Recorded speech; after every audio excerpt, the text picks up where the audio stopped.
This morning, we're gonna give you 4 takeaways from Ruth. And the first one is one that we've been over week by week, steadfastly. We're gonna visit it again today. The first takeaway from Ruth is this: everything in our lives flows from the hand of a good God who sovereignly and providentially works redemption for his people. We love Ruth for that reason, because it's triumph through adversity. It's a story about reconciliation, that God loves all people despite their race. God does not have the spectacles of the near redeemer in Ruth chapter 4 who says, yeah, I'll take the land, but Ruth, no thanks. It's not God's perspective. The second takeaway, dear friends, from Ruth, from chapter 2, is that there are no coincidences.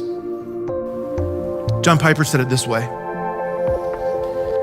in the end, one must finally come to see that if there is a God in heaven, there is no such thing as mere coincidence, not even the smallest affairs of life. The lot is cast into the lap, but its every decision is of the Lord.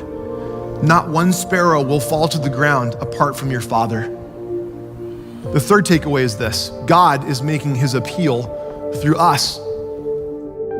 Boaz and his work, his effort on behalf of weak, helpless people, is a picture of the greater story, redemption, rescue that we're all called into. The fourth and final one is this: there is no substitute for obedience. 1 John chapter 5, verses 2 and 3. By this, we know that we love the children of God when we love God and obey his commandments. For this is the love of God, that we keep his commandments, and his commandments are not burdensome. This is the gospel. This is the good news. That's why it's good news. God expects obedience, but he offers grace. I found this poem this week that will end Ruth, and this is the story of Ruth 4 and what happens there. And it will be our prayer. It will be our takeaway. It will be what I'll leave you with this morning. And so as soon as light shone on the low gate leading into Bethlehem, I, Boaz, gathered elders, and to them laid out my case. And to the head whose right preceded mine, I said, Naomi's land is yours. The claim? You marry Ruth and keep the name of Mahlon, Ruth's first husband, in your line. Declare your will, for I am next, and swear that I will take her if you can't. I wondered how the Lord would grant the longing of my heart, and by another providence comply with Ruth's appeal and my desire. And then I learned, he said, acquire it for yourself, the land I would have had, for it's very good. But Ruth, she's a Moabite, and we are Jews. It isn't right. The land is yours, and Mahlon's name for what it's worth, and Ruth, in shame. He took his shoe and gave it to me in the gate.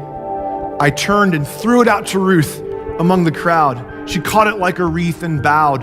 I quieted the shouts and cried, what do you think of this, my bride? And she replied, I think the Lord has fought today, and with his sword has stuck a sign up on the gate and hung on it our wedding date. As for the badge of shame you tell, the line of Judah bears it well and will for generations yet to come. The book of Moses set me free.